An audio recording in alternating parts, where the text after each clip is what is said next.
Vamos lá. Ao vivo. Vamos começar a Ao contar o vivo. tempinho. Vamos ver.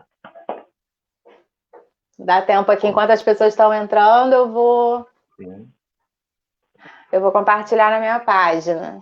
Abre, entrou aqui para mim. Que aqui a gente faz tudo, aqui não tem Jarbas, aqui não tem assessor. É. Jarbas é ótimo. Ai, era meu sonho de consumo em 2018 ter, ó. Todo mundo. Deixa eu botar no mudo. É. Uma pessoa. Olá, a gente já vai começar.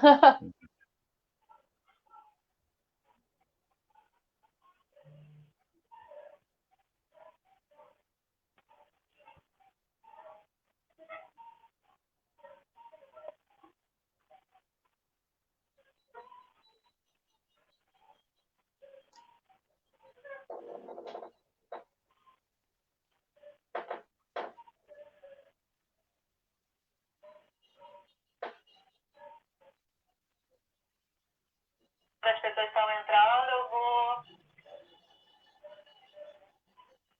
Então, vamos lá, 4 pessoas. Devagarinho. Já compartilhei então. Aqui. Bem, gente, boa noite.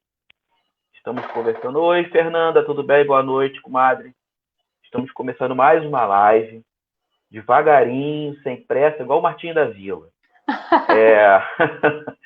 Pra gente no. Eu queria compartilhar uma história aqui durante o início da live, para vocês conseguirem entender, né, a importância da nossa convidada hoje, da Gisele, né, nessa empreitada, nossa empreitada, certo? Então, meu nome é Jefferson Arouche, tenho 45 anos de idade, sou operador de segurança pública, melhor dizendo, policial militar, sou praça, sou primeiro sargento, sou graduado em segurança pública, graduando em ciências humanas, pós-graduado em ciências políticas, quem sabe um dia eu acabo, e líder Renova BR. Enfim, estou aprovado no processo seletivo para vereança no Partido Novo, e o que me chamou a atenção do Partido Novo foram os princípios do Partido Novo. Em primeiro lugar, para quebrar logo qualquer tipo de contestação, eu vou dizer, não usa dinheiro público simplesmente porque não existe dinheiro público, o dinheiro é nosso. É uma injustiça usar o dinheiro público em qualquer tipo de campanha. Ele tem que ser aplicado em políticas públicas. Essa é a necessidade que nós temos. Bem, então eu sou um cara que nasceu lá na Providência, fui criado no Morro na Saúde, fiquei entre a ladeira do Barroso e a Rua do Monte, onde moravam meus avós, né? Depois fui morar na Pavuna, lá no Vilagem Pavuna, quem conhece é a Pavuna, ainda é município do Rio de Janeiro, e é onde é o Chapadão hoje em dia. E de lá eu tive um problema familiar e fiquei 6 meses embaixo do viaduto Negrão de Lima. Eu fiquei ali 6 meses. Fui abraçado por uma família de espanhóis, que Deus o tenha, Dona Carmen, que me deu um empregozinho no bar. E no bar eu estudei, no bar eu morei, passei para o Corpo de Fuzileiros Navais, passei para a Escola Técnica Visconde de Mauá, onde fiz o segundo grau técnico em desenho industrial. E saí do Corpo de Fuzileiros Navais, das fileiras do Corpo de Fuzileiros, fui da Polícia Militar, isso em 97. Estou até hoje. Então, certo dia, essa pessoa aqui resolveu estudar depois de velho, orientado pela minha esposa Helena Arouche, estuda, não desiste, e eu resolvi fazer segurança pública, porque sou profissional de segurança pública. Ao terminar a faculdade de segurança pública, tive uma ideia meio louca, mais louca ainda, de fazer 2 concursos públicos. Um para diplomacia, foi em Itamaraty, que o pessoal falou, o que você vai fazer, cara? Não está no teu nível, realmente, nível altíssimo, né? E outro para oficial de inteligência na ABIN, certo? E tive que me aprofundar. E nessa busca pelo conhecimento, eu tive que me aprofundar em ciências políticas. Perfeito. E fui procurando conhecer partidos, movimentos e participei de alguns. Só que um certo dia, eu estava em casa e alguém me falou, vai ter um encontro do Multiplica de Campo Grande. Eu falei, o que é isso? Multiplica de Campo Grande. O que seria isso? É do Partido Novo. Foi Partido Novo? Então eu sentei e fui pesquisar. Que todo mundo falou, partido de milionário, isso, aquilo, outro. Falei, não, vou pesquisar o que é o Partido Novo. Falei, interessante, vou dar um pulinho lá. Pertinho aqui de casa, Campo Grande, peguei um táxi e fui para lá. Chegando lá, eu lembro até hoje, sentei lá do lado esquerdo na porta, um frio danado, casaco puxado até em cima, e aí é onde entra a nossa convidada de hoje, a Gisele Gomes. Ela apresentou essa palestra e eu fiquei encantado pelo Partido Novo, pelos princípios do Novo, e ao longo dessa história ela conseguiu me convencer a sair do banco e ir para frente das pessoas falar sobre política, morrendo de vergonha, suando, até hoje eu suo, e tentando procurar capacidade para isso. Bem, assim apresento a vocês a nossa Gisele Gomes. Ela vai se apresentar, porque eu quero que ela conheça todos vocês. Essa é a nossa proposta de hoje, conversar sobre política de uma pessoa que nasceu na Zona Oeste, é da Zona Oeste, é de Campo Grande, é gente nossa. O nome dela é Gisele. Gisele, boa noite, fica à vontade. Boa noite, muito obrigada pelo convite, muito obrigada por essa apresentação, eu me arrepio, eu me lembro dessas reuniões, a gente começando, a gente não tinha estrutura nenhuma, a gente conseguiu uma oficina mecânica emprestado, né? Vamos fazer na oficina mesmo, a gente pega as cadeiras emprestado ali e a gente começa, o importante é começar. E depois aquilo foi crescendo e é muito bacana ver que deu resultado, né? Bom, para quem não me conhece, eu sou Gisele Gomes, eu sou nascida e criada em Campo Grande. A minha família é de Campo Grande já há gerações e meus avós plantavam laranja, né? O meu avô, por parte de pai, plantava laranja no final da Estrada do Campinho. A Avenida Brasil passou pelas terras dele. E a minha família materna plantava laranja no Lameirão, ali indo para o Rio da Prata. Né? Então, a minha família é de Campo Grande, é conhecida, sou neta da Tizinha e neta do Dunga. Bom, eu estudei no Monteiro Lobato. Gente, eu descobri que eu tenho que falar das minhas famílias, porque quando eu estava no Calçadão de Campo Grande, falando do Novo, conversa vai, você é filha da Lurdinha, eu sou filha da Lurdinha, eu sou filha do Marino. A minha mãe trabalha no posto de saúde, trabalhou a vida inteira no postinho ali de Santa Margarida e depois no postinho de Cosmes, tirando sangue. Ela é técnica de laboratório, se aposentou na expulsória com 70 anos e agora trabalha com a minha prima. 75 anos, a velhinha ainda trabalha porque gosta, porque distrai. E o meu pai também é policial, reformado já, meu pai já está com 77 anos, se reformou como sargento, trabalhou a vida inteira na corporação, também saiu aos 70 anos, depois de uma vida dedicada à polícia, né? Bom, eu conheci o Novo em 2013, mais ou menos, depois de ter estudado política na Escola Superior de Guerra. Eu fiz o curso de Política e Estratégia na Escola Superior de Guerra. Eu sou examinadora de patentes, eu sou bióloga, mestre e doutora em biofísica, e eu fui indicada pelo meu trabalho para cursar o curso de política. E na ESG, aquilo foi um admirável mundo novo, minhas portas se abriram, né? Eu vinha de uma formação de bióloga, de laboratório, né? E o cientista é aquele cara que estuda cada vez mais sobre cada vez menos, né? Você vai se especializando. E, de repente, eu entro na ESG e vou estudar o Brasil, eu vou estudar a Amazônia, eu vou estudar a comunicação, a gente teve aula com o Luiz Roberto Barroso. Então, eu saí de lá querendo entender mais e querendo saber como eu poderia ajudar mais o país. Foi quando eu descobri o Novo e foi quando eu entrei para a política. Eu me candidatei em 2018 e tive 7.845 votos. Né? Panfletei muito no Calçadão, panfletei muito na rodoviária de Campo Grande, panfletei muito na saída do túnel ali na Barcelos Domingos. E agora fui aprovada no processo seletivo para vir como vice-prefeita na chapa do Novo, junto com o Fred Luz, porque, gente, eu não tinha como dizer não, né? Quando me ligaram me convidando para participar do processo seletivo, porque o Novo faz processo seletivo para a escolha de seus candidatos, não tem indicação, né? Teve análise de currículo, teve entrevista, tem análise de histórico, fazendo uma limpa na sua vida. E quando me ligaram perguntando, Gisele, por que você não participa do processo seletivo? Eu tremi 2 dias, gente. Eu tremi 2 dias, porque eu sabia do tamanho da responsabilidade, eu sei o quanto a cidade do Rio de Janeiro está uma bagunça. Mas se pessoas que, como eu, tiveram a oportunidade de estudar, tiveram a oportunidade de chegar num ponto da vida em que a vida está mais ou menos resolvida, né? Eu não tive filhos.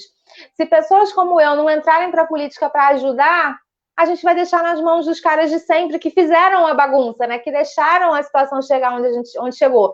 E aí mesmo que não vão ser eles que vão resolver os problemas que eles mesmos criaram. E aí eu tô aqui. Então, é aqui que eu estou e vamos que vamos, tentando fazer esse desafio de sem usar, eu não gosto de chamar de dinheiro público, eu gosto de chamar, que nem Margaret Thatcher, dinheiro do pagador de impostos, sem usar o dinheiro dos pagadores de impostos, porque a gente paga imposto demais, a gente compra remédio e paga imposto, a gente compra comida, paga imposto, você paga o curso do seu filho, um cursinho de inglês, você paga imposto, você compra livro, você paga imposto no Brasil, você paga imposto o tempo inteiro. Né? E esse dinheiro de imposto é para pagar salário de professor, é para capacitar policiais. É um absurdo, a gente ouve histórias, né, de policial que saiu da academia com 50 tiros.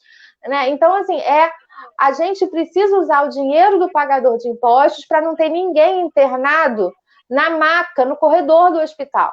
Não é dinheiro do pagador de impostos, não é para pagar carro de som para político. Né? Não é para fazer adesivo chique. Então, vamos que vamos, assim, de seguir o desafio aí, né, de tentar levar. Ao vivo é ao vivo. De levar a palavra, né, de levar a nossa proposta sem gastar dinheiro dos pagadores de impostos para as pessoas. Então, vamos que vamos. Vamos que vamos. Gisele, até agora ninguém fez pergunta. Já que ninguém fez nenhuma pergunta, eu já vou começar a conversar contigo de assuntos polêmicos. Polêmicos não. Fazem parte do nosso dia a dia. Eu vou puxar a sardinha sempre pro meu lado, né? E antes de qualquer coisa, queria lembrar a todos que não é preciso você ser um Descartes nem Aristóteles para conversar sobre política, não, tá ok? A gente faz política todo dia. Quando a gente resolve se eles vão sair ou não, quando a gente pesquisa o preço das coisas, conversa no nosso trabalho, no nosso ambiente social é feito de política. Então, política é tudo, política é vida. Nós respiramos política, né? Nos mantém vivos ou mortos. Falando sobre isso, sobre vida e morte, eu vou entrar num assunto que é o meu assunto. Segurança pública. Onde muita gente, Gisele, acha que segurança pública não é uma função do município. E isso é um conceito ultrapassado, certo? Sempre digo para todos, artigo 144 da Constituição Federal, parágrafo 8º, Lei 13.022, a DIN 5948 e a Lei Orgânica do Município do Rio de Janeiro no artigo 30. Perfeito. E ela fala o quê? Fala da função das guardas municipais em relação ao ordenamento público e segurança pública. Então, você, Gisele, né, a nossa 02, que o 01 é o Fred, entendeu? Conversa comigo, qual a percepção sobre segurança pública? O que você acha sobre esse assunto, para a gente se aprofundar um pouquinho mais, dar um empurrãozinho para o pessoal fazer perguntas?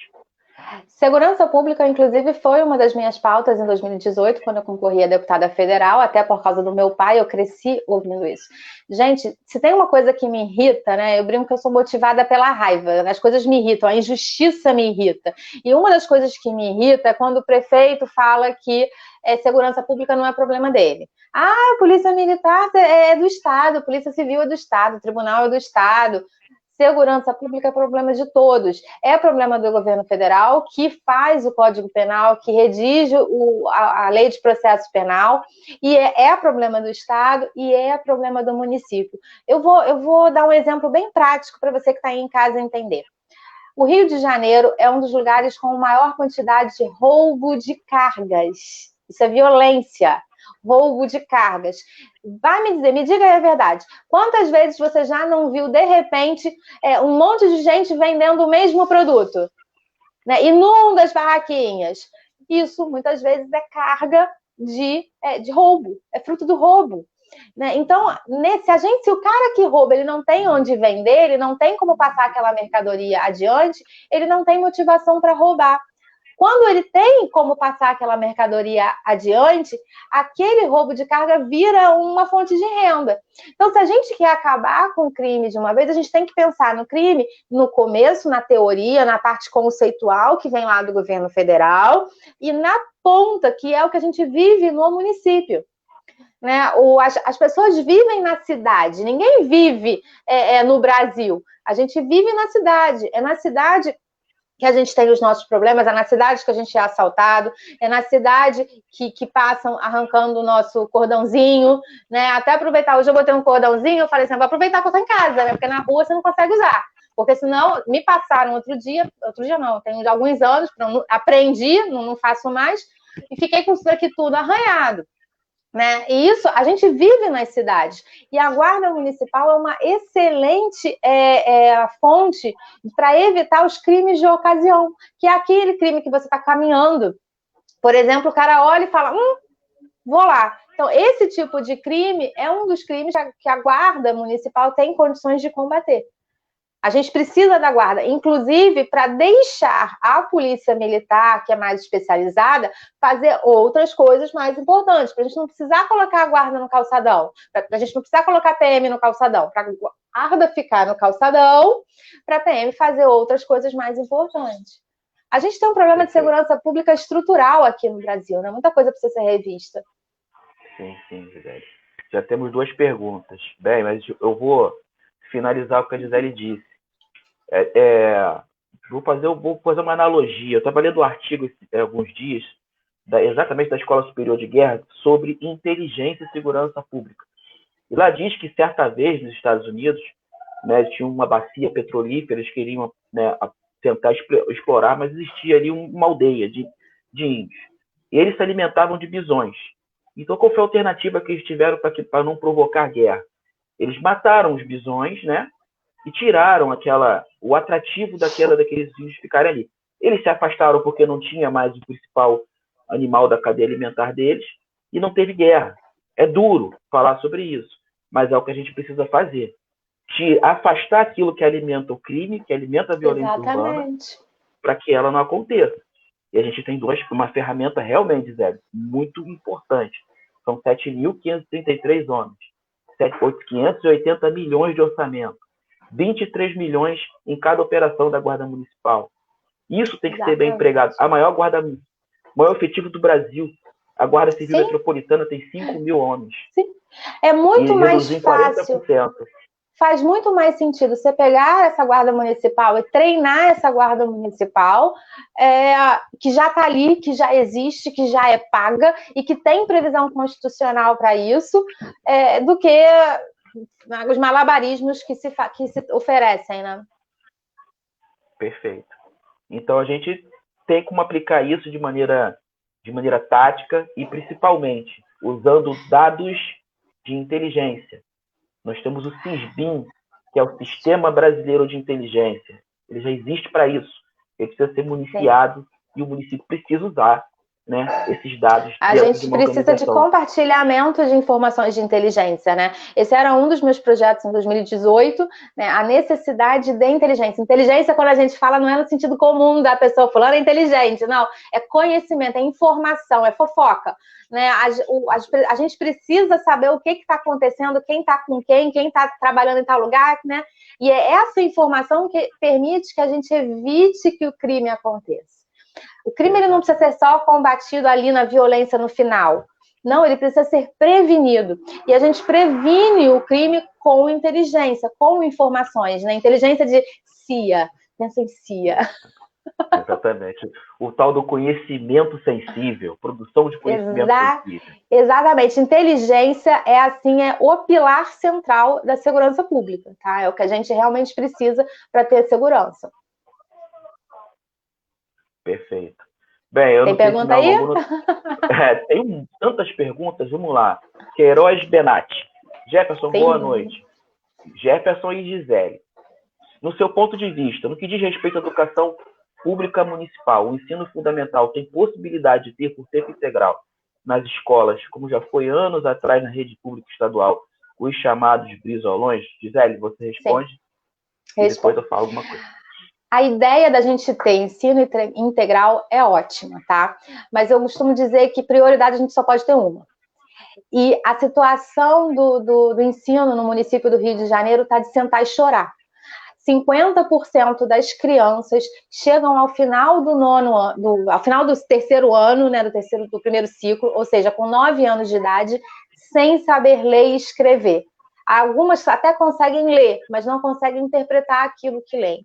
Então, eu sempre falo assim, a gente precisa fazer um arroz com feijão muito bem temperadinho, antes da gente pensar em colocar carne e legumes.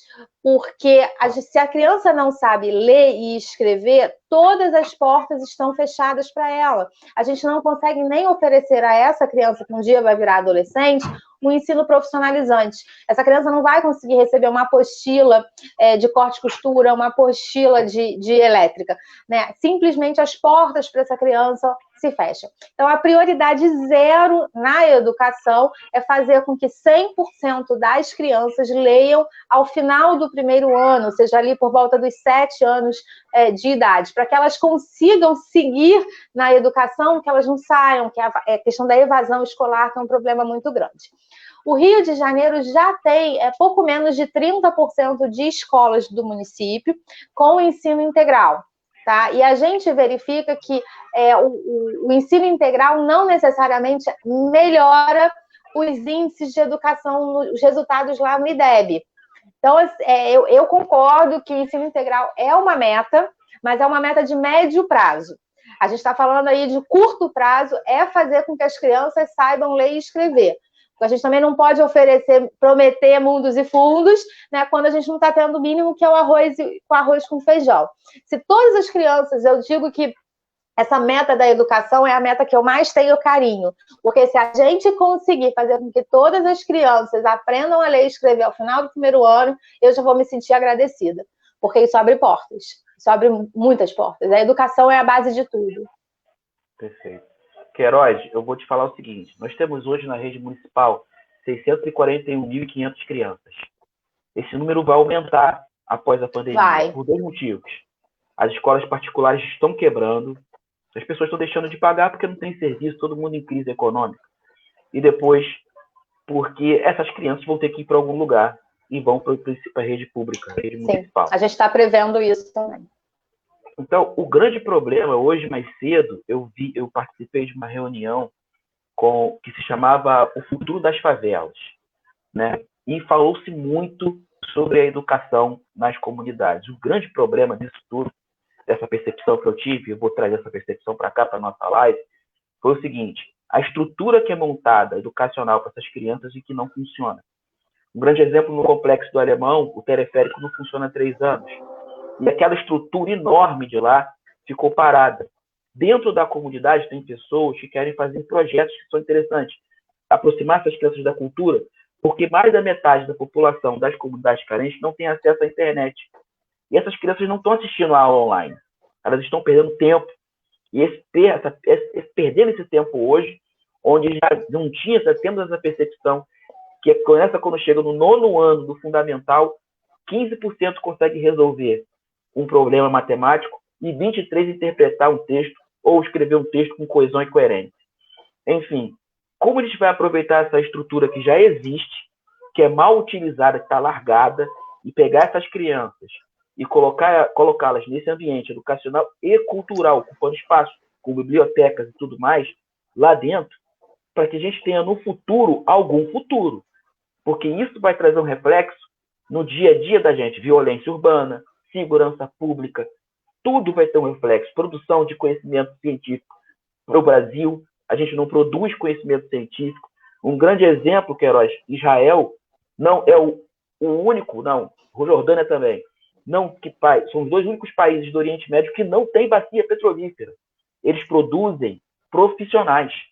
Vejam bem, profissionais. Ou seja, a gente tem que trazer essa percepção para o Brasil com 212 milhões de pessoas, né? E principalmente para o município. Como o município vai aproveitar esse arcabouço daquilo que foi mal utilizado e transformar isso em utilização. E outra questão, eu vou trazer outros 2 pontos. Um primeiro ponto, a gente viu agora com a pandemia muitos trabalhos indo para o home office. Isso é uma tendência que não tem volta. Alguns vão voltar, mas muitos vão continuar no home office. A implicação do home office é que o mercado de trabalho passa a ser mundial. Você não vai mais ter o impedimento de você, aqui no Rio de Janeiro, poder trabalhar para alguém lá fora. Só que esse alguém lá de fora, se ele for melhor do que você, ele vai pegar o seu emprego aqui na cidade do Rio de Janeiro. né? Então, a gente precisa fortalecer a educação, mas fortalecer a educação com muito afinco, porque no futuro o mercado de trabalho vai ser globalizado. Né? A gente vai precisar, eu brinco, que a gente vai precisar fortalecer as nossas crianças para inventar robôs, fabricar robôs e fazer manutenção de robôs. Né? E como é que a gente faz isso com crianças que não sabem ler e escrever? O segundo ponto que eu gostaria de trazer é que um projeto ele não pode ser um projeto de governo, ele não pode servir de bandeira, servir de propaganda, ele tem que vir e vir de maneira muito bem estruturada para que ele fique através dos governos, para que ele se estruture como a gente chama de projeto de Estado. Né? Vamos ver a questão do Brizolão. A questão do Brizolão acabou virando uma grande propaganda política. Eles eram colocados estrategicamente do lado de estradas, tinham uma arquitetura que é linda, convenhamos, mas que acabava com a voz do professor, porque a voz do professor era ouvida entre as salas de aulas, porque não tinha planejamento acústico. No final das contas, a gente tinha um projeto que se deteriorou depois que o governo sai. Por quê? Porque ele não foi estruturado para ele se tornar um projeto de Estado. Né? O projeto, quando ele é estruturado, ele precisa ser estruturado para ele atravessar os governos e ficar ao longo do tempo. Então, a gente também tem que pensar nisso, fazer e fazer direito. Não basta ter uma ideia boa. Não basta ter uma ideia boa. A gente tem que estruturar o projeto para que ele fique direito, para que ele sobreviva, independente de você estar ali ou não. Bem, a Núbia falou aqui, na verdade ela não falou, ela fez um apelo. Disse que eles são reféns de um deputado corrupto e continua mantendo o seu reinado. Eu não sei de onde a Núbia ela não colocou o local. Bem, Gisele, quer que você fala ou falo sobre? Eu sou super revoltado com isso aí.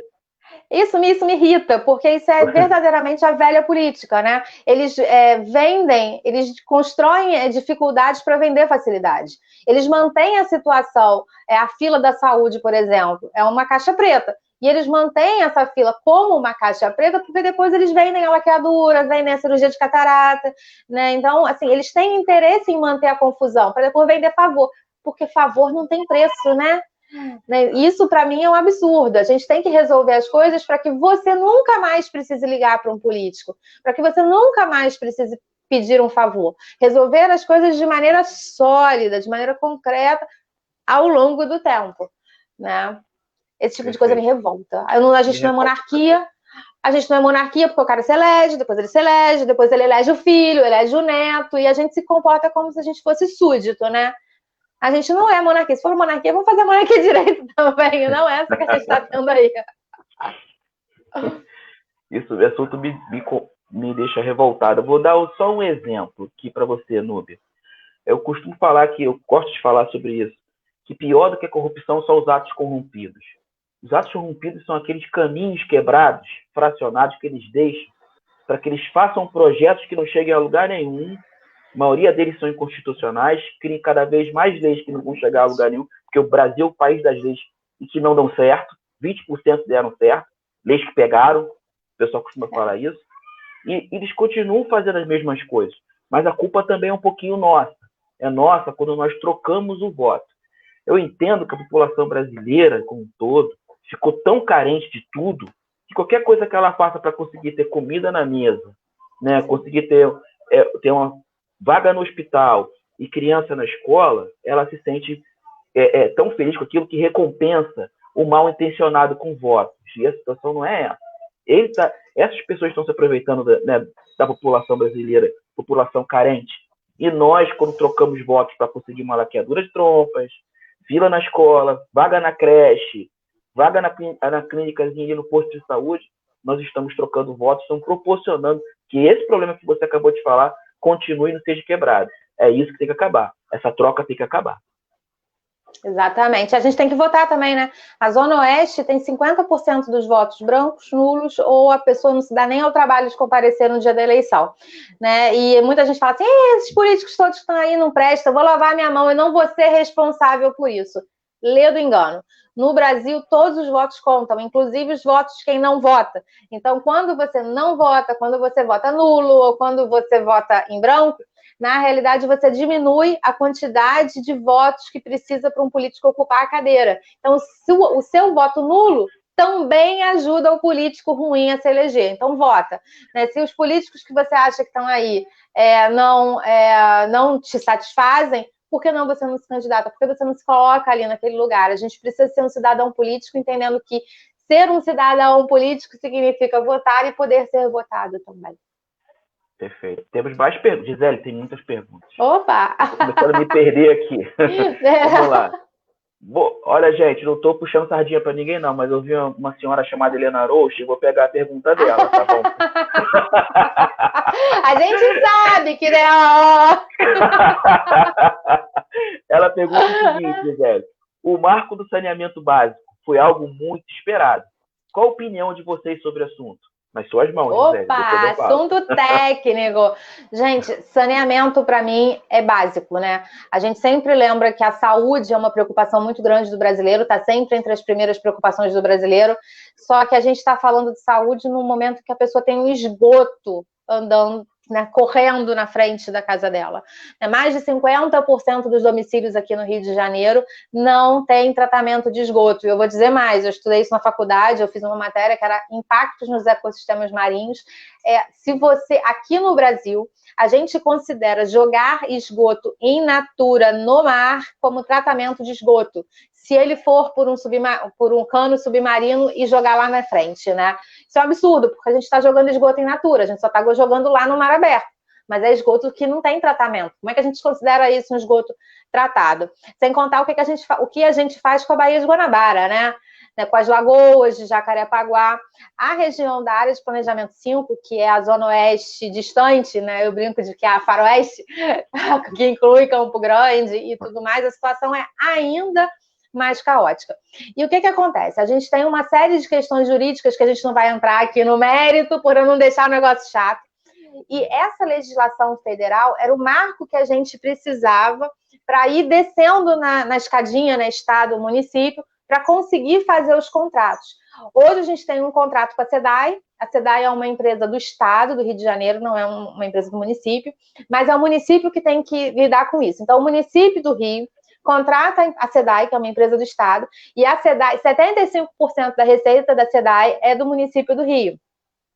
E sabe o que tem? Não existe um contrato firmado que siga as regras, por exemplo, as regras que estão nesse marco legal de saneamento. Não, tem um acordo. E aí, sabe o que aconteceu com a SEDAI depois que ela ofereceu aquela água fedorenta com gosto de areia, com gosto de terra pra gente? Nada. Não tem multa, né? Nada acontece. A gente está nas mãos de um serviço ruim pelo qual a gente é obrigado a pagar.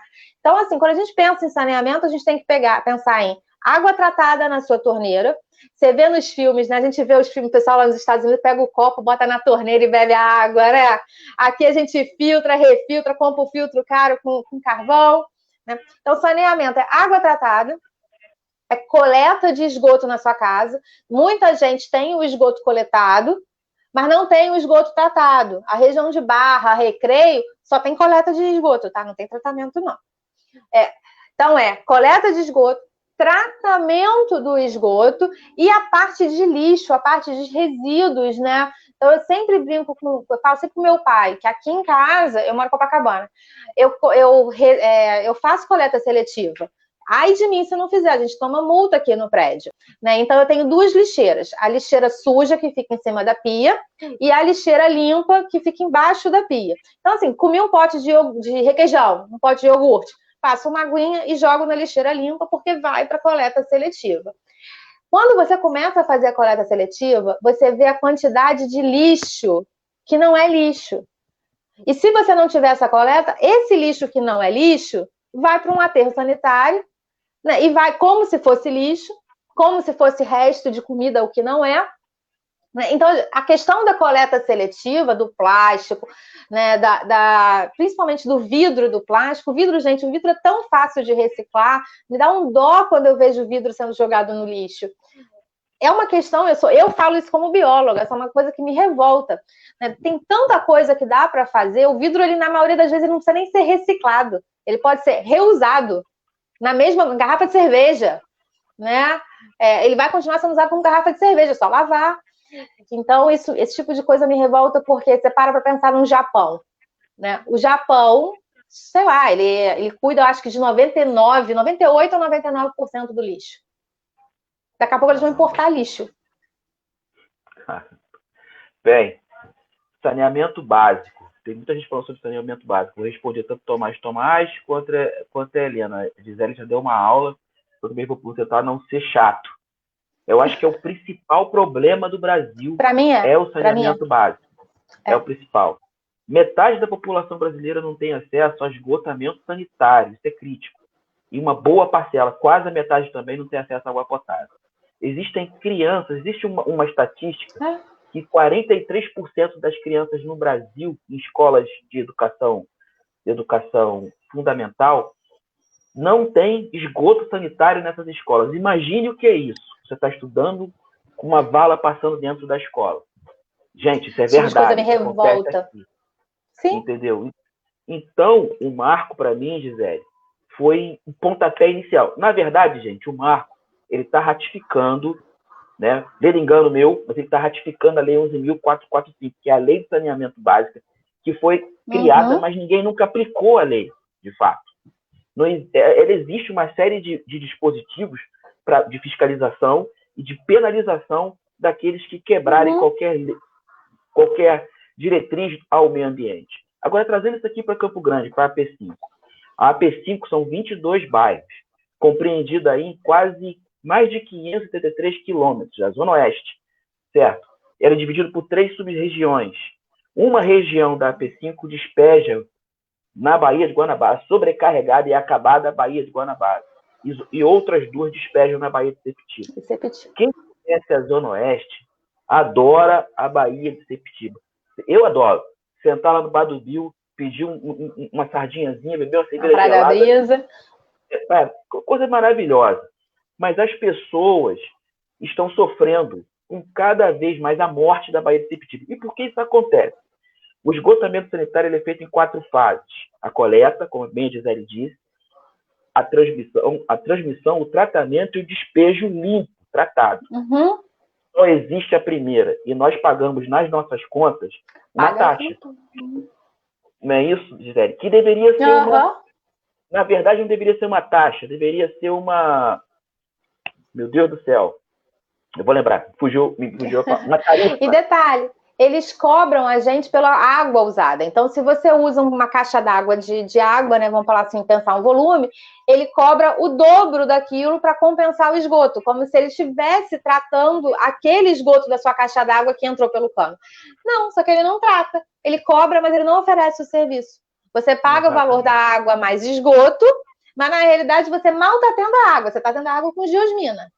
Exatamente. Né? Você já está pagando por uma água ruim, aquele valor é dobrado, como se você estivesse pagando por esgoto também, e não recebe. Eu nadei na Pedra de Guaratiba. Já tinha um pouco de lama quando eu era criança, né? Mas ainda era praia. Ainda era praia. Agora a minha mãe pegou a Pedra de Guaratiba linda e maravilhosa, aquele sonho, né? Vilazinha de pescadores, né? E aí, a gente vai continuar deixando as coisas acontecerem desse jeito? E vai ficar sem fazer nada, reclamando, né? Lavando a mão, não é comigo? É com você sim, é com você que eu tô falando de casa. Gisele, são 3 estações de tratamento, 3 éteres, né? Estação de tratamento de esgoto que não funcionam e jogam in natura todos os dejetos da Zona Oeste na Baía de Sepetiba. Cara, isso é um problema de saúde pública. Isso reflete na saúde pública, que nós já não temos saúde pública. Exato. Gente, saúde não é só você ter o médico e o remédio para te curar. Saúde é você não ficar doente. É você não precisar do médico para resolver o seu problema, né? Então, assim, hoje a gente tem uma quantidade de crianças, a gente tem doenças que a gente não era mais para ter, a gente tem tuberculose, a gente tem sífilis, a gente tem verminose, a gente tem doença de Chagas, são doenças que a gente sabe como resolver e a gente não resolve porque a gente não tem o básico. Eu adorei essa hashtag, né, saneamento é básico, porque é isso, saneamento é básico. É aquilo que realmente, né, não tem que discutir. Certo. Gente, para quem também... Eu não queria ser técnico, eu não vou, prometo que não serei. Mas eu vou deixar bem explicado aqui. Vocês devem estar se perguntando assim, e quem fiscaliza? Existe sim, uma autarquia do município do Rio de Janeiro, chamada Rio Águas, certo? Ela tem a missão de fiscalizar a concessionária. A concessionária é Zona Oeste mais saneamento. que é composta por duas empresas, Águas do Brasil e a BRK, e tem o compromisso de investir 2,6 bilhões no saneamento básico, no esgotamento sanitário, aqui na AP5. Mas o que acontece? O município diz o seguinte, vai lá e fala, você está fazendo, concessionária? Ela diz, espera aí, existe o contrato de concessão. O que você está fazendo para ele? No contrato de concessão, gente, está escrito que o município tem que criar o planejamento urbano para que a concessionária faça investimento em serviços. Então, o município não faz o planejamento urbano, diz que existem vários terrenos que são invadidos na Zona Oeste, e isso é verdade, mas também não faz nada para melhorar isso, e a concessionária empurra de lado, ou seja, uma empurra de cá e o outro empurra de lá. E ninguém cumpre o plano diretor do Rio de Janeiro, que lá no primeiro artigo está escrito assim, promover sustentabilidade econômica e ambiental para a cidade do Rio de Janeiro.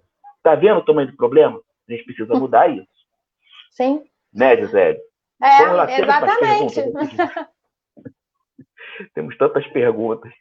É importante destacar, André Ricardo, beleza, André?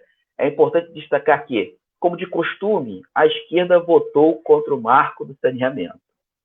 Bem, segundo do André Ricardo também, para a gente poder comentar juntos. Esse país é um lixo. Enquanto existir pessoas com relações promíscuas entre governo e fornecedores de serviços básicos, nada vai mudar. Parabéns. Bem, Gisele, o que você tem para comentar sobre isso? Sobre esses 13 do conta? O que a gente comenta? Eles estão lá. Tem uma frase da Margaret Thatcher que eu gosto bastante. A democracia ela existe não para você eleger os melhores. A democracia exige para você tirar os ruins do poder. Eles não se permanecem lá. Porque o que é uma ditadura? O cara permanece, você não consegue tirar ele. A não ser que você tenha uma revolução e tudo mais. A democracia existe para que a gente tire esses caras de lá. Guarda essa. Então, vai ser difícil, vai dar trabalho, você vai ser o chato. Eu já perdi a vergonha de ser chata, né? Eu mando lista, eu mando, vamos sim, vamos falar de política sim. Eu fiz um vídeo há pouco tempo falando de política é chato, né? Não, política não é chato. Quer dizer, se for, vai chato mesmo. Mas a gente precisa fazer a nossa parte para tirar essas pessoas. Né? O que passa na cabeça de um cara desses, quando vota desse jeito? Né? Mas agora a gente não pode lavar as nossas mãos e dizer que não é com a gente. Você só pode fazer isso se você trabalhar e não conseguir. Mas se você não fez nada, você não pode reclamar depois. Exatamente. André, eu vou emendar a resposta da Gisele. Nós temos ferramentas para isso. E a ferramenta para isso é democracia, é o voto. Democracia, não existe outro caminho. Exatamente. O caminho alternativo ao voto é o caminho da guerra civil. Eu não quero guerra. Eu quero a política. Exatamente. É quando a gente fala para sair daquela zona de conforto e passar a discutir política. Política é bom, gente. Vamos discutir política tomando cerveja, discutir política no almoço de domingo, discutir política na igreja, no terreiro. Vamos discutir política. Exatamente. Sabe aquela coisa de política, religião, política, religião e não lembro o que, a gente não discute. Futebol. E futebol a gente não discute. Cara, quantidade de programa de comentário de futebol que a gente tem. Como assim a gente não discute? Vamos discutir política também. Não precisa brigar. Discutir não é brigar. Discutir é debater, é ouvir. Eu gosto. O André sabe disso. Uma vez eu conversei com o André e digo isso para ele. Tudo aquilo que for um movimento social, que faz parte da sociedade, deve ser discutido e debatido com inteligência. Né? Até religião, quando as pessoas são educadas, dá para você sentar e conversar, porque tem muita coisa bacana para conversar sobre religião, eu adoro. Exatamente, é procurar conhecimento e nada mais é do que fazer política. Vamos lá. Exatamente. Temos mais aqui, mas meu Deus do céu, estou perdendo já. Vai escolhendo as mais legais. As perguntas aqui do meu aparecem no seu, né? Aparece, vai subindo tão rápido. Bem, vamos lá. A Ludmila falou, a SEDAI tem que ser privatizada. O André falou, não só a SEDAI, não existe uma empresa pública que funcione melhor que as privadas. Vai, Gisele, depois eu converso. Tem uma frase do Milton Friedman que fala, né? Deu o deserto do Saara para o governo administrar e em pouco tempo faltará areia. Gente, o papel do governo é fiscalizar, é regulamentar, é garantir a livre concorrência, né? Eu digo que existem 2 tipos de funcionário público. Na realidade, existe mais. Mas a gente pode fazer um corte entre aquele funcionário público que, quando você pergunta para ele o que ele faz, ele diz: eu sou policial, eu sou diplomata, eu sou examinadora de patentes, eu sou auditor fiscal, você automaticamente sabe que ele trabalha para o governo, porque não existe alternativa na iniciativa privada, certo? Essas carreiras são as chamadas carreiras de Estado, são atividades que são exclusivas do Estado, que só o Estado pode fazer. Então, essas atividades a gente deixa para o Estado porque são só dele. Mas as outras atividades, aquelas atividades que quando você pergunta para o cara fala: eu faço X. Ah, você trabalha... Ah, X, em que lugar? Na empresa tal, na empresa Y, na tal? Essas atividades são as atividades que são de empresas. O Estado não tem que gerenciar a empresa. Porque qual é o objetivo da empresa? Qualquer empresa. O objetivo de uma empresa é dar lucro. Né? Então, assim, quando ela dá lucro, ok. E quando ela dá prejuízo? Cobra imposto para cobrir o prejuízo? Como é que avalia-se o risco? Você vai fazer o risco sabendo que você está coberto pelo dinheiro do pagador de impostos, que somos nós que pagamos? Então, não tem risco. Como é que você vai ter uma empresa se você não tem risco? O lucro, ele é proporcional ao risco. Né? Então, a ideia de você ter uma empresa pertencente ao governo é a ideia de que nós, pagadores de impostos, vamos arcar com o prejuízo daquela empresa. Claro que, em determinadas situações, até por causa do mercado, da quantidade de pessoas, o governo vai fazer a concessão para uma empresa só, porque não dá para ter concorrência ali. Né? Então, a gente tem que entender isso. Mas a gente tem que ter a possibilidade de tirar aquela empresa e colocar outra se o serviço não estiver sendo devidamente prestado. Né? Então, assim, o novo tem como um dos seus pilares a privatização das empresas públicas. Mas eu tenho até um vídeo que eu falo isso. É empresa pública, né? Não é sair privatizando a autarquia pública, não. A gente não defende a anarquia, a gente não quer o fim do Estado. Sim. Ô, André e Ludmila, eu vou dar um exemplo para vocês. SEDAI. Bem, a SEDAI, ela é uma empresa que hoje recebe milhões lá no Rio Guandu, na Bacia do Guandu, recebe milhões de litros de esgoto, praticamente toda a Baixada Fluminense. Ela deveria tratar esse esgoto, que já chega maltratado lá, não é tratado. Ela tem, se eu não me engano, 76 estações, 26 em funcionamento, deveriam, e só 18 funcionando de fato. Qual a conclusão que nós temos de como essa estrutura que não funciona vai chegar na ponta da lança, né, no fim, que somos nós os grandes clientes? Chega com uma água que não tem qualidade. Nós nunca tivemos qualidade na água. A verdade é essa. Nós conhecemos a geosmina há pouco tempo, hoje nós conhecemos o cocô, que está na nossa água também. O que vai ser depois de amanhã? De lá para cá, Gisele, imagina, já percebeu que de tempo para cá a gente fica doente, tem uma virose, não sabe de onde vem, os médicos não sabem explicar? Isso vem da qualidade da água que nós temos. Exatamente. Então, sem contar que essas empresas servem de corrupção, indicação política. A gente viu os escândalos ali da Lava Jato. Exatamente. A SEDAI é um grande exemplo, né? É uma sangria de dinheiro. Exatamente. E além de uma sangria de dinheiro, existem algumas que devem ser privatizadas, a boa parte delas, que elas são apenas uma sangria de dinheiro e uma ferramenta de populismo. Exatamente. É uma maneira de deixar o povo preso àquela ideia que aquele serviço precisa ser feito pelo Estado, quando não deveria ser feito pelo Estado. O Estado já tem atribuições demais. O Estado tem que garantir que o serviço chegue ao cidadão. Mas ele não precisa prover aquele serviço, ele não precisa gerenciar aquele serviço. São coisas diferentes. Ele precisa fiscalizar, regulamentar, mas não ele efetivamente prover aquele serviço. Bem, vamos lá. Meu Deus. Tiago, a falta de saneamento básico também afeta áreas importantes da economia, como o turismo. Falta de saneamento básico tira todo o atrativo turístico do nosso município e deixamos de lucrar muito com a renda, uma importante fonte de renda. Espetacular esse comentário. Exatamente. As praias da Baía de Guanabara, a praia de Botafogo. Ninguém pode entrar na praia de Botafogo, a praia da Urca, Ilha de Paquetá. Ilha de Paquetá. Olha o potencial turístico que a gente tem nas ilhas da Baía de Guanabara e que a gente não consegue por causa da poluição. E eu não estou nem falando de Barra de Guaratiba, Pedras de Guaratiba, que eram um charme quando eu era criança. Eram vilas de pescadores super charmosas. A praia de Barra de Guaratiba era a praia do oi.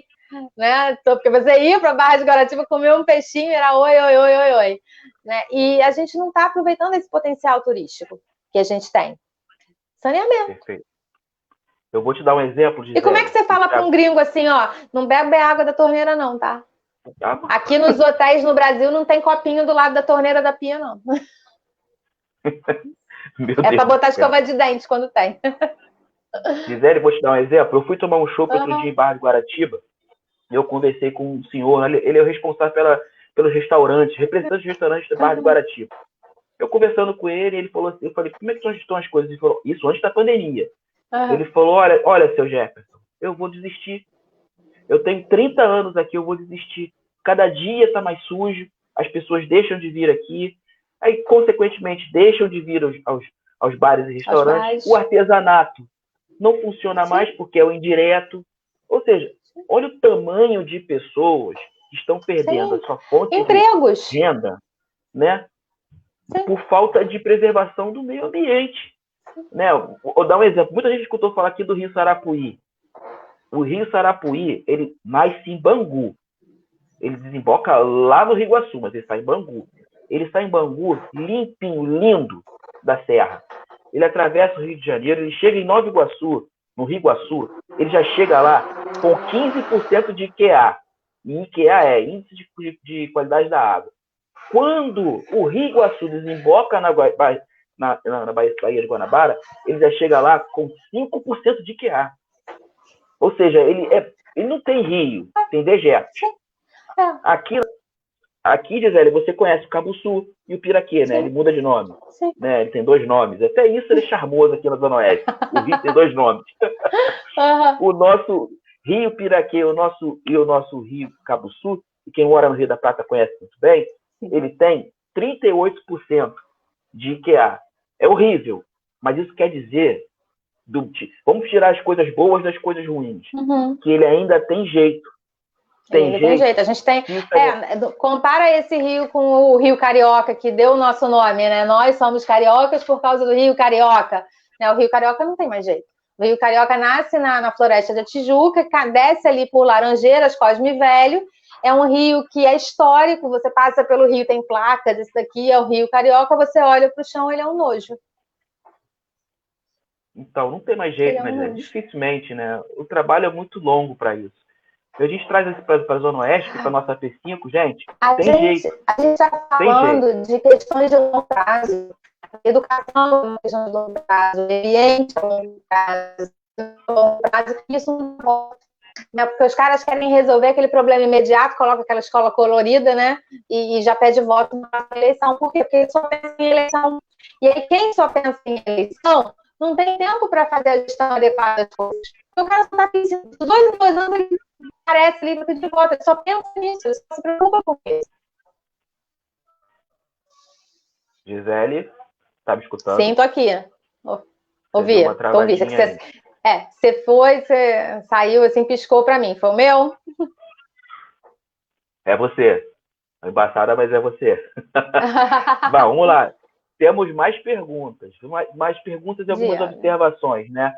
Da Helena, coisas que acontecem na Amazônia estão acontecendo aqui. Lá os ribeirinhos adoecem devido à falta de tratamento de água.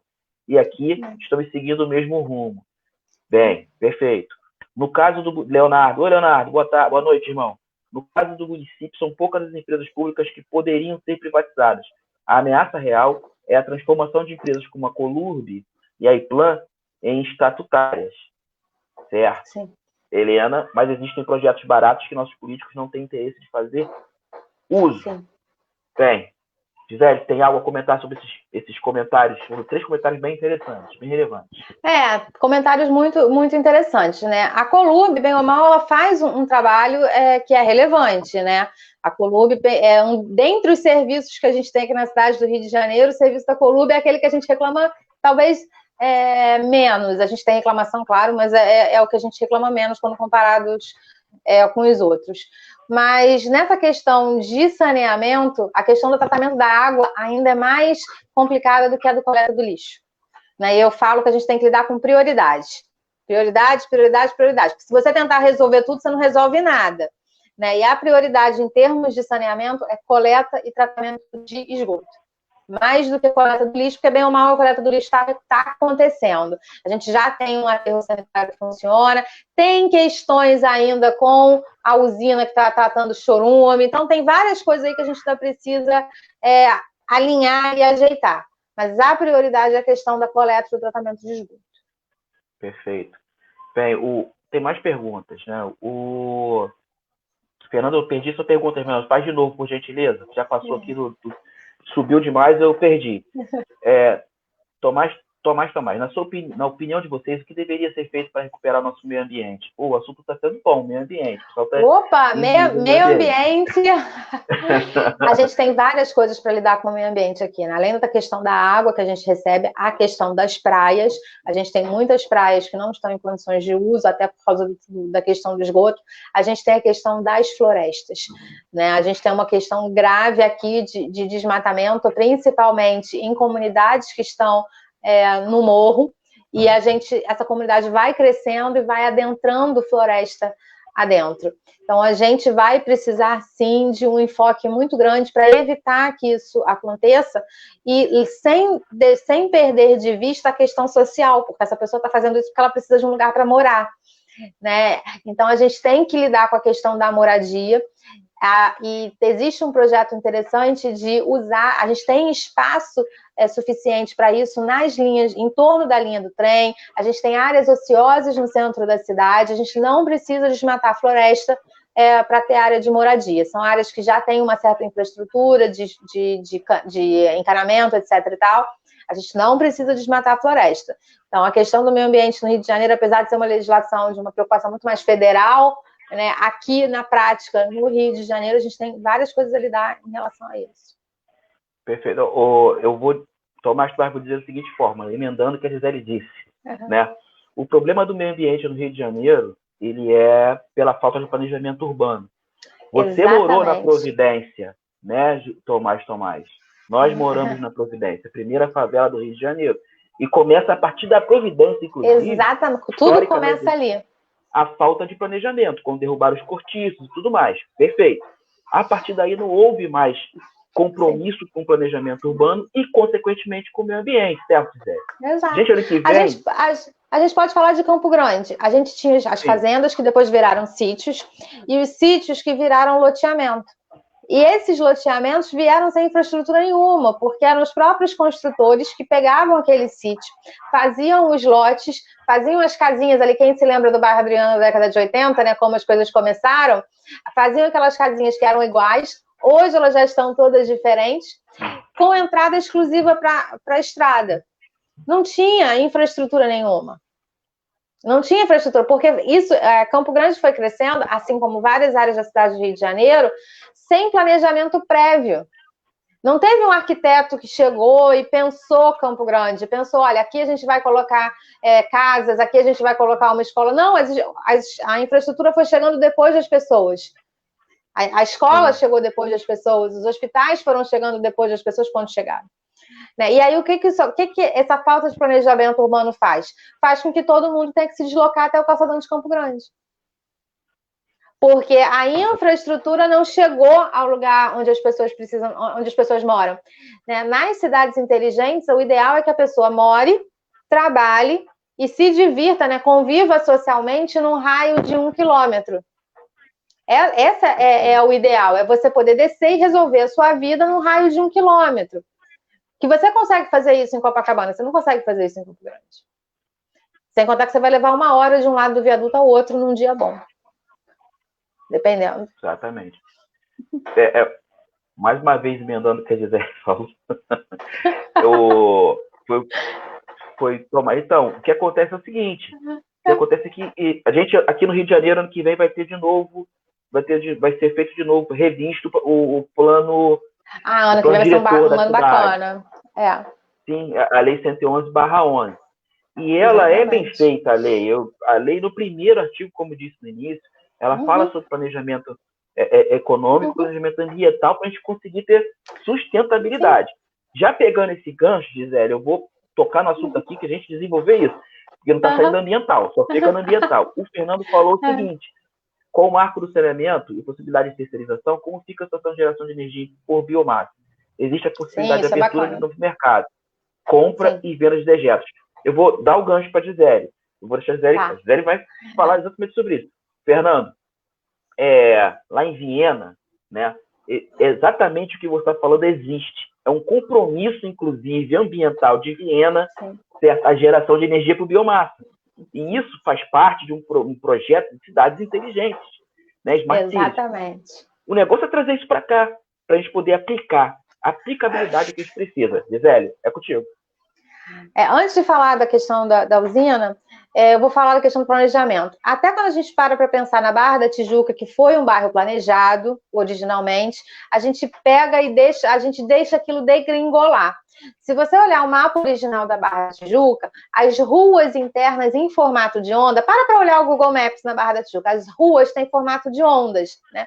Só que as ruas se conectavam. E aí, o que acabou acontecendo? Aquelas ruas viraram grandes condomínios que têm muros, né? E esses condomínios não se conectam com o outro, forçando todo mundo a ir para a Avenida das Américas, criando aquele trânsito da Barra que a gente sabe que é intragável.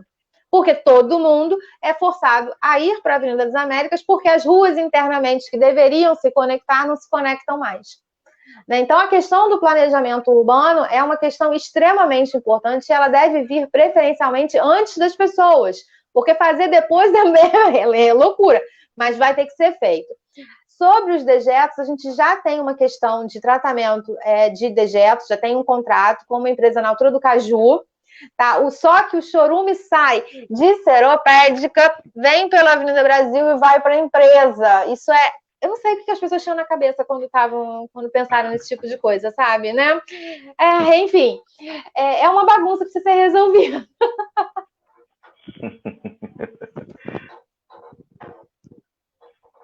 Fernando, se tiver mais uma pergunta, pode fazer, tá?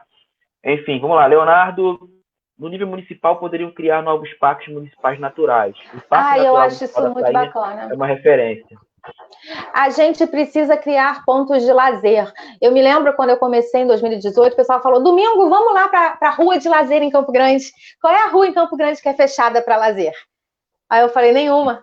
Não tem rua de lazer em Campo Grande. Aí eu falei: o que vocês fazem para se divertir em Campo Grande? Para a gente vai para a casa das pessoas ou vai para o shopping, né? Ou a gente faz churrasco na casa do amigo, né? Hoje é na minha casa, semana que vem é na sua, né? Ou a gente vai para o shopping. Não tem uma estrutura de lazer, você não tem um parque. A gente tem o Parque do Mendanha, que tem um potencial ali maravilhoso. A gente tem regiões lindas na área do Rio da Prata, que poderiam ser exploradas para turismo, para os próprios moradores. A gente poderia ter esquemas de ruas fechadas, com barraquinha, para andar de bicicleta, para levar as crianças. A gente tem tanta coisa que dá para fazer com pouco, né? Com apoio da iniciativa privada, com parcerias público-privadas. A gente precisa disso. Irrita, né? Eu fico irritada, eu não sei você, eu fico com raiva. Eu fico, Gisele. Leonardo, você conhece o Rio da Prata. A cachoeira do Rio da Prata é linda. Exatamente. Assim como você conhece também a Serrinha do Mendanha. É linda. Um problema da Serrinha do Mendanha. Muita gente procurando para falar a mesma coisa. Problema de segurança pública. Exatamente. Eu nunca fui por medo de segurança. Muitos assaltos. Mas aquele caminho é lindo. Sem contar os restaurantes que tem no caminho ali, para quem corta por dentro da zona industrial e tudo mais. Mas a gente precisa aproveitar isso. Aproveitar de maneira relevante. Exatamente, a gente precisa colocar, inclusive, essas localidades, não apenas na vida de quem mora em Campo Grande, como no circuito turístico da cidade do Rio de Janeiro como um todo. Até para aumentar o tempo que o turista que vem do exterior fica. Gente, fazer turismo no Rio de Janeiro em 4 dias está de sacanagem, né? Com essa cidade maravilhosa. Se a gente conseguir aumentar esse ticket para 1 semana, 2 semanas, ampliando as coisas que o turista no Rio de Janeiro pode ver, olha quanto que de dinheiro já não fica aqui na cidade. Isso é fonte de renda. A gente vai precisar de fontes de trabalho, fontes de emprego, quando a gente sair dessa pandemia no ano que vem. Então, a gente precisa começar a pensar fora da caixinha e o potencial principal da cidade do Rio de Janeiro é o turismo. A gente tem um potencial industrial importante, a gente tem um potencial grande para a inovação, a gente tem uma série de startups, né? A gente vai precisar falar de emprego, mas o turismo gera empregos imediatos. Exatamente. Leonardo, te respondi, vou te falar, Campo Grande é um local espetacular para você ter vários polos. Tem o polo gastronômico do Rio da Prata. Você consegue criar outros ainda. As igrejas, tem turismo religioso que a gente deveria explorar e não explora. Exatamente. 50% da população de Campo Grande é cristã. Temos igrejas para isso aqui. Né? Para buscar essas pessoas, né? E criar uma sustentabilidade socioeconômica. Exatamente. Festas juninas. Tem potencial para fazer muita coisa bacana. Só precisa de organização. Precisa de organização, né, Gisele? Tem que acabar com a bagunça. Gestão. Gisele? Choque de gestão. Você tá me ouvindo? Agora eu tô. Você deu uma travadinha. Tem que acabar com a bagunça, né? Tem que ter um choque de gestão, metas claras, pessoas certas nos lugares certos, não é indicação política. O cara não pode ocupar o cargo de superintendente porque ele trabalhou na campanha, porque ele é filho do amigo, né? Ele tem que ocupar uma posição porque ele tem competência técnica para isso, porque ele tem condições de estar naquela posição e ele tem que ter metas. O Fred, ele tem experiência no varejo, ele fala uma coisa muito interessante, né? O superintendente regional, ele tem que ser como um gerente de loja. Quando você vai a uma loja, você tem um problema com aquela loja, você chama o gerente. Você não vai na sede. Você não precisa ir lá no Piranhão para resolver um problema da prefeitura. Você tem que resolver com o superintendente regional, que tem que ter poder para resolver os problemas da região, e ele tem que ter metas para cumprir, para poder se manter ali. Em todas as áreas, em todos os indicadores de saúde, indicadores de educação, indicadores de mobilidade urbana, indicadores de ordem urbana. Isso tudo tem que estar na mão do gerente do bairro. Que hoje a gente sabe como é que é, né? Hoje a indicação, o fulano nomeou ciclano, que trabalhou na campanha dele. E o que o cara fez na vida? Qual é a história? Qual é o currículo do cara? Bem, o André falou aqui, o governo do estado estava negociando com empresas de aviação estrangeiras, com a TAP, para fazer um stopover no Galeão e, com isso, proporcionar mais turismo na cidade. Mas não sei em que pé estão esses acordos. André, Gisele. Gente, o Galeão dá pena. O Galeão dá pena. A gente fez um aeroporto, a gente tinha um aeroporto nojento, né? O Galeão era horroroso, comparado com os grandes aeroportos do mundo, para uma cidade como o Rio de Janeiro. Aí a gente fez um aeroporto para as Olimpíadas e hoje a gente tem quase todos os voos nossos indo para São Paulo. A gente praticamente não tem, não sei nem como é que vai ficar depois da pandemia.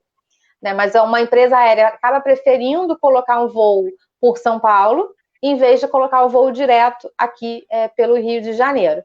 E isso, uma grande motivação para isso é o roubo de cargas. Aí a gente volta lá para o começo da live, da questão do roubo de cargas. Tem muito roubo de cargas no Galeão. Tinha muito roubo de cargas. Isso foi uma motivação forte para a transferência dos voos para São Paulo. Então, assim, está tudo interligado, sabe? Está tudo interligado. A gente precisa desses voos. O Rio de Janeiro sempre foi a capital cultural do Brasil. Sempre foi a porta de entrada. Você viaja, a pessoa fala, eu quero ir no carnaval, né, para o Rio. E aí eu até brinco, não vai no carnaval não, carnaval é muito caro, muito calor. Deixa para ir lá para maio, né, que o clima fica mais agradável. Mas a pessoa quer vir no carnaval, né? Então, a gente tem um potencial muito grande. O Rio é conhecido. A imagem do Pão de Açúcar é associada ao Rio de Janeiro em qualquer lugar do mundo. E a gente está desperdiçando esse potencial. A gente não recebe nem 1/10 da quantidade de turistas que Paris recebe. A gente tem uma rede hoteleira que vive com quartos ociosos. A gente tem estrutura para receber mais turistas. Mas a gente está abrindo mão disso. Sem contar serviço, a qualidade do serviço que é outra história. Eu fico imaginando, eu sou meio utópico, né? Sonhador. Desembarca lá no Galeão. Um pacote turístico, né? Vou para onde? Eu vou curtir um resort lá em Campo Grande, lá no Rio da Prata. Que bacana, né? Um resort. Mas aí ele pensa, eu vou ter que atravessar a linha vermelha, a Avenida Brasil, certo? Com altos índices, tanto de roubo de carga quanto de roubo de veículos. Poxa, eu não vou fazer isso não. Então, as pessoas perguntam, elas falam que querem conhecer o carnaval, aí na sequência elas perguntam, mas é muito violento mesmo, como eles falam? Exatamente. Como você disse, Gisele, está tudo muito ligado, né? São várias artérias. E eu volto de novo para a segurança pública. A gente precisa diminuir a violência urbana. O tráfico de drogas, o tráfico de armas, são crimes que são federais, têm outras atribuições, A gente precisa, no município do Rio de Janeiro, ficar preocupado em diminuir a violência urbana. Porque a violência urbana é o quê? Você ir na rua, assaltar e te levar o seu telefone celular. Exato. Você está lá na Martin Luther King, alguém abriu um carro, 4 desceram, desembarcaram do quarto, os 4 com fuzis. É a nossa realidade. E a gente só pode resolver isso com inteligência e policiamento ostensivo para quem tem que fazer ostensividade. Hoje, a Guarda Municipal armada, treinada em locais específicos, trabalhando dentro da cifra negra, ela consegue sim trazer mais manejo para a polícia militar fazer o patrulhamento. Quanto mais policiais nas ruas, maior a sensação de segurança pública. Um grande exemplo. É o que a gente precisa, essa sensação. A gente precisa caminhar com tranquilidade pelas ruas. Sim. Aí nós teremos um turismo, de repente, ao nosso nível. Sim. Porque as pessoas deram um atrativo. Exato. O cara vem para o Rio de Janeiro, às vezes, para fazer negócios. E aí depois ele vira na hora de ir embora e fala assim, eu posso caminhar até o hotel? É seguro eu caminhar até o hotel? E aí você vai falar ao cara por quê? É seguro sim! São 2 quarteirões. Você vai falar, não, pega um Uber. São 2 quarteirões. Exatamente. André disse a mesma coisa. Gente, né? Diga, Gisele. Tá me escutando? Você travou. Não, você estava em silêncio. Você falou, o André disse a mesma coisa. Não, você travou para mim. Gisele, eu sou aviador e já cansei de ouvir passageiro reclamando quando por algum motivo o voo que ia para a SDU alterna para o Galeão. E o motivo é simples, o carioca tem medo de andar na linha vermelha e sair da ilha. Imagina o gringo. Quantas vezes eu já comprei passagem pelo SDU, mais caro, né, do que para não precisar ir para o Galeão. Ou então, sabe que teve um voo, a última vez que eu viajei, eu peguei uma passagem dessas mais barata, minto, a história é assim, eu estava querendo comprar passagem, e aí tinha uma passagem mais barata, mas o voo saía de madrugada, saía tipo 3 horas da manhã, uma coisa assim. E aí ficou, poxa, vou comprar essa passagem mais barata, mas aí eu vou ter que ir 3 horas da manhã para o Galeão, que é perigoso, eu não quero passar pela linha vermelha nesse horário. E aí eu descobri que tem uns hotéis ali no entorno do Galeão. E aí a gente cotou o hotel para poder ir na véspera. Olha que absurdo, gente! Para você ir na véspera de tarde, para você ficar no hotel. O hotel tem um transladinho até o Galeão, para você não precisar pegar a linha vermelha de madrugada. A gente está vivendo um absurdo. E não vão ser as pessoas que deram causa a esses absurdos, que deixaram a cidade chegar no absurdo que está hoje, que vão resolver o problema. Exatamente. Eu quero reforçar o que a Gisele disse. A gente precisa mudar. As pessoas que passaram, que estão até agora na administração, eles provocaram o problema. Provocaram a falência, né, da administração pública. E a gente, mantendo essas pessoas onde elas já estão, essa percepção não vai mudar. Essa situação não vai mudar, ela vai piorar. A intenção é essa. O caos gera riqueza para muita gente mal intencionada. Sim, tem muita gente. As coisas acontecem do jeito que estão acontecendo, porque tem muita gente ganhando com isso. A gente precisa acabar com essa bagunça, exatamente. Jefferson, o papo tá ótimo, são 9h42. Tem muita coisa ainda para falar, porque meu telefone tá com 15% de bateria e eu ainda não tive tempo de comer. Gente, é insano, juro, é insano o ritmo. Eu adoro, é uma delícia, é uma energia muito boa, mas é cansativo. Gisele, então, depois Pessoal, quem puder, curte lá as minhas redes sociais, Gisele com 2 L's, Gomes. Aqui no Facebook é Gisele G. Gomes, no Instagram é giselegomes.novo. A gente não usa dinheiro dos impostos para fazer campanha, então a gente precisa do boca a boca de vocês. Traz 3 amigos, avisa para 4 amigos, avisa para 10 amigos. Vamos espalhando aí a nossa existência, né? A existência de esperança, a existência de algo diferente, a existência de gente nova, né? Que não está viciado, que não é filho de ninguém, né? Não é, eu brinco que eu não sou a Sandy, porque tem o Júnior, né? Eu não sou a Sandy de ninguém, porque a gente é só assim, não tem mistério, não vai cair um salvador da pátria, somos nós, pessoas comuns que precisam levantar o bumbum da cadeira e entrarem para fazer a diferença. Perfeito. Gente, primeiro quero agradecer a todos vocês que participaram da nossa live, desse bate-papo. O bate-papo é informal, quero fazer mais, entendeu? Obrigado, de coração, né? Agradecer a Gisele, né? Com o tempo todo, sei como é que tá tudo de cabeça para baixo, te entendo, Gisele, de coração, agradeço, né? Peço que vocês curtam o novo, observem o novo. Somos uma equipe. Aqui ninguém é melhor do que ninguém. O objetivo é único. O objetivo é a sociedade. Nós somos uma ferramenta, Exatamente. uma mudança na estrutura dessa estrutura política. É essa a realidade, né? Peço para vocês seguirem minhas redes sociais, Papo de Arouche, Facebook, Instagram, lá no YouTube, né? Peço para vocês também www.queroapoiar.com/Jefferson Arouche. Nós não usamos dinheiro público, então uma vaquinha, 10 merréis já está ajudando muito, eu agradeço de bom coração. Sei que é difícil falar sobre dinheiro numa época dessa, mas nós não usamos nada que é do povo, certo? Nós pedimos ao povo que nos ajude a ajudar o povo. A verdade é essa. Certo? E antes de me despedir de todos, eu vou deixar a frase que eu amo, eu gosto muito de filosofia política, então eu não posso deixar de falar. Ideias. Apenas ideias podem iluminar a escuridão. Essa frase de Ludwig von Mises, e a gente tem que colocar essas ideias em prática. Nós somos grandes sonhadores que um dia vamos colocar, como conseguir, se Deus quiser, com a ajuda de todos, colocar essas ideias em prática. Bem, eu vou... Muito obrigada, pessoal. Gisele, obrigado, tá? Gente, obrigada, gente. Fiquem com Deus, fiquem com o astral, vamos em frente, obrigado. Estamos tchau, indo embora. Tchau.